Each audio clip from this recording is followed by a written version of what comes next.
Alright now YouTube, the wait is finally over.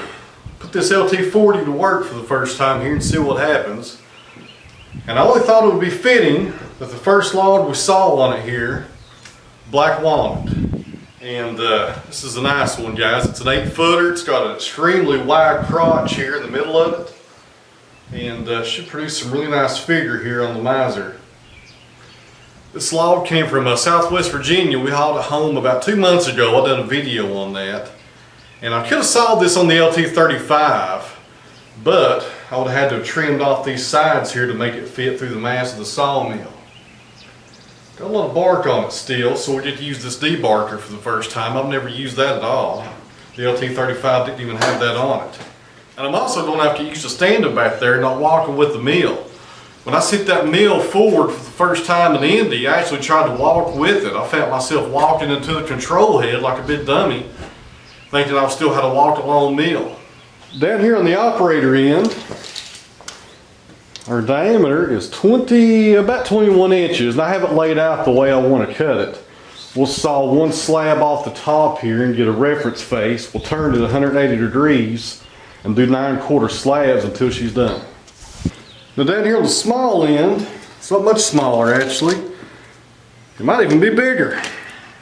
22 inches. Alright, the large end is facing away from us. I should have this end facing the operator. You always want to have the large end facing you just for clearance issues. But this being the wide head, I hope my days of clearance issues are over. So we're looking at 22 inches here at the widest point, which is no problem for this wide head 40. We should be able to sail straight through it. Now right here's the crotch area of the log. It's actually in the middle of it. It's about 4 feet up actually. Usually in this channel the crotch logs are at the end, but this one's in the middle. And right now it's looking like our width on the crotch area, I'm just eyeballing it here, we're looking at about 30 inches.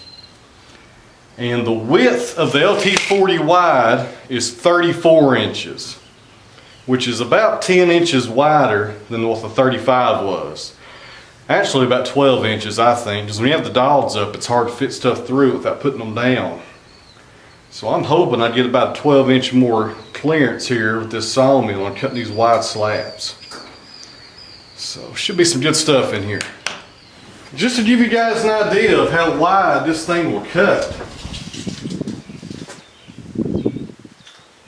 34 inches of clearance, and that's also between my high performance blade guides. I've still got 34 inches. If I had to go a little bit wider, I could probably take those off and get a little bit wider maybe, I don't know. In contrast to the 35, so right there we have the width we have now, and the 35 was about right there. So look how much we gained right there by getting the LT40 wide, look at that.